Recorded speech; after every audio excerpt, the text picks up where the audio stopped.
Alright, what is up and welcome to KplusGaming Corner. And I am back. It's been a little while. Oh boy, I've missed you guys. As you can see, I am here with Diablo 4. I've been playing this game quite a bit. Pretty much playing all 5 classes concurrently. Currently, I am here with my Druid. Let me see. Arch, what class are you going on Season 1? Oh, that's a good question. I feel like I'm leaning towards the Barbarian. As I mentioned, I have, you know what, let me, I'll hop out real quick.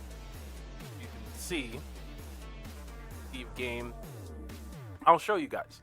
So, yeah, my Rogue is a 64. I have a 74 Druid. My Sorcerer is a 60. I have a 58 Barbarian and a 60 Necromancer. I've enjoyed all 5 classes. I can't even say which one is my favorite, but if I had to do one over again, as with Season 1, as you guys all know, we're going to pretty much be starting from scratch and doing that whole thing. I feel like the Barbarian would be the one that... It's between the Barbarian and the Rogue. I feel like you can have 2 different rogues playing completely different ways, and I feel like you could do the same thing with the Barbarian.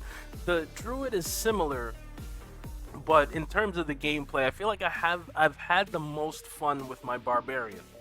Like, I feel like the Barbarian is he's just in there just kicking ass and all that kind of stuff. Let me get back into it with my Druid. And this is a good segue into kind of what I'm running. Let me just explain a little bit, just like with my Outriders videos. I want to just go over a little bit about what I'm doing, what I'm trying to accomplish tonight. So, with the skills, basic skill, I lean towards the Earth Spike. It's the one that I kind of use the most. If I had a second choice, it would be the Storm Strike, which is cool, and the Maul is alright. But in terms of the range, like Earth Spike is good close range and long range. The enemies could be a little bit further off and you'll still be hitting them, and it does a lot of damage. Plus, I'm pretty spec'd into like the Earth skills and all that kind of stuff. So, basic skill, I got Earth Spike. For my core skill, I'm going with Pulverize. That's pretty much my staple. And just to also explain, so the way I run most of my characters, not always, but for the most part, I have one basic skill, one core skill, because I don't like having too many things using up my resource. This instance, my spirit, or the mana with your sorcerer, or essence with your necromancer. I don't like too many things using up the resource, because then you're kind of always trying to regenerate the resource, or you need to spec into what is it, the spirit cost reduction or whatever it is. I like to just have one, so I know it's kind of almost always going to be there, switching back and forth a lot between the basic and the core skill. So this is my core skill of choice. Another choice could be Shred. I like Shred a lot. It's cool. Shred actually carried me through a lot of the main campaign. But end game, it's been Pulverize. Tornado's alright too. I never really liked Lightning Storm. It's alright, I guess. You know, to each his own, but Pulverize is what I'm going with. And then I got 2 companion skills going. I got pretty much, well, I'll get to the Paragon a little bit, but the companion skills, I'm pretty spec'd into. I got 3 extra ranks due to the, as you can see, the item contribution 3. So I'm going with the Poison Creeper, which is great. I love Poison Creeper. It immobilizes. It does a lot of damage over time. And yeah, and then the Ravens, although I kind of go back and forth between the Ravens and the Wolves. And even right now, I am on the lookout for, I need the aspect that changes the Wolves into Werewolves. I need that one. I've had it. I think I imprinted it on what is now an outdated weapon. So, as you know, once you imprint an aspect, you can't redo it. So I need another one.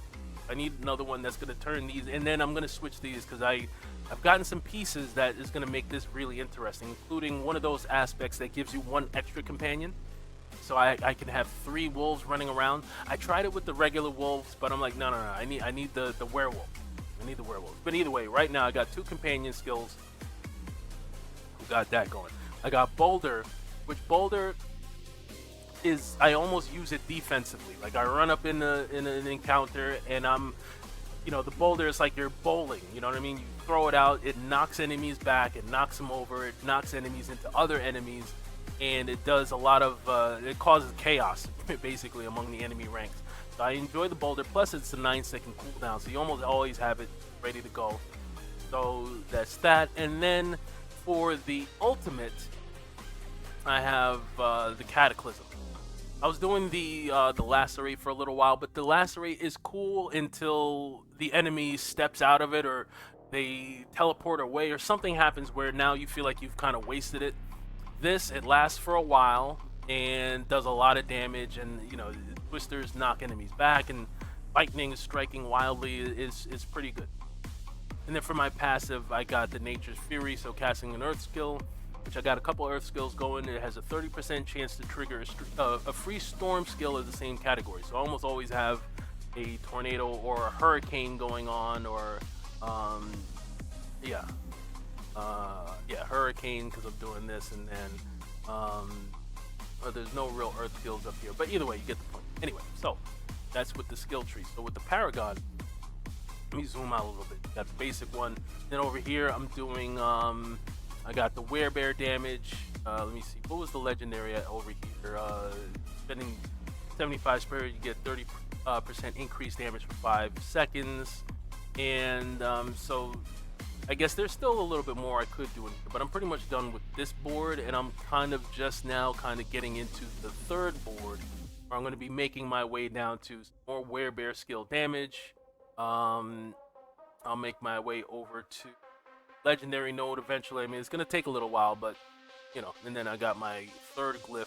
Let me see, what's the glyph that I'm using? This is it, right? The glyph sock. And what's the first one I had? It was the companion skill, and 47% extra companion skill damage. And so this is pretty much my Paragon board. Like I said, I'm not anywhere close to 100 or over leveled in that way, but we're getting there. Like I said, we might hit 75 tonight. And when it comes to the spirit boons, you got to activate all of those. I got the it reduced the duration of crowd control and pairing effects, so that helps me in terms of making sure people aren't ODing with that, which in world tier 4 that gets really annoying. And then let me see, I'm mostly into the what's the second one here or something like that. Anyway, swooping attacks, I'm gaining 10% attack speed and 30% critical strike damage. I've got duration of the ultimate storm skills. Yeah, that's why it lasts a little longer than usual. And then the 20th kill will cause your next earth skill to overpower. Cool, good stuff. So for the gear, and as you can see, my armor, 4600, not crazy, but what helps here is I gain armor every time I'm doing damage up to 45%, so that's going to be well into the 5,000, maybe even 6,000. I've got this Sacred Unique, which is actually a little outdated. This is level 60. I'm a 74, so this is like 14 levels ago. But this is so good that I'm like, yeah, I can't give this up, because this is what allows me to just be a werebear. I'm just running around as a bear, and I get 2 ranks of all the werebear skills. It's been a great chess piece. It's been hard to give this up. I need another one, actually. I need a more current version of this. And then for the gloves, we got damage from earth skills or slowing enemies. Oh, and then in the attributes, I got 3 extra ranks of ravens, poison creeper, cooldown reduction 10%. Let me overpower damage, a lot of good stuff. 10% total armor while in werebear form. Let me see, I got an 18% chance to slow enemies when I'm hitting them. With the pants, I got the extra 4 potions. I got 13 healing potions, and damaging elites going to give me a barrier. It's going to absorb 5,000 plus damage. That's cool. Get more armor while in werebear form with the shoes. This one, I actually need a new pair of shoes, because this is cool and all. You leave behind a trail of frost that chills enemies. It's nice, but it's not as useful for the druid as I thought it might be. I got it. Every time you get in a sacred unique, you're excited. I need some ancestral unique, really. But I got a 2-handed weapon. damaging a poisoned enemy, so that's where the poison creeper comes in. I poison creep, and then the werebear, I pulverize, and it's going to instantly deal 270% of the poisoning damage and consume the poisoning. And then I always throw on, so you see with the gems, I got 10% damage reduction while control impaired. Very important, because they're always trying to slow you down or freeze you and go to town, and it's like, oh hell no, I need as much damage mitigation as I can get while in those states.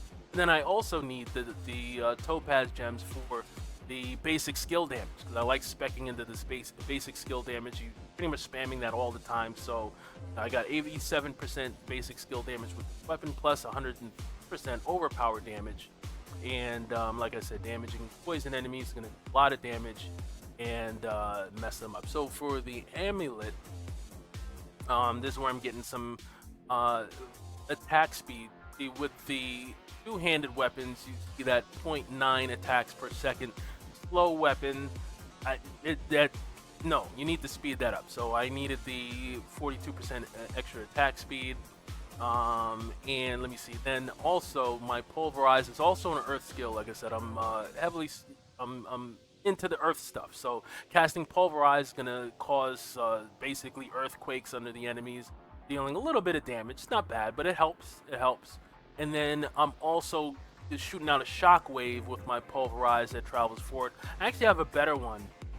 As you may or may not know, with the amulets, you get 50% extra of whatever it is, whatever percent, or if it's like a flat number, it's going to be a little bit more potent. And that's why the two-handed weapon, that's 100%. So you're doubling whatever the damage is. That's how I'm getting that 270% on the two-handed weapon. So I prefer the two-handed as opposed to, you could go with a one-handed weapon and then a totem, but I'll just go with the two-handed weapon.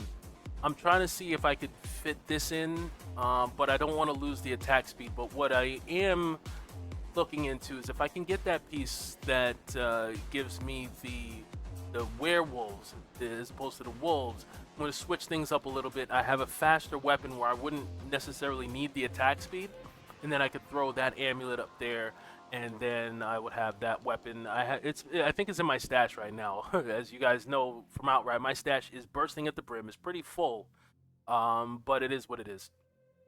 And yeah, that's pretty much my druid as I'm running.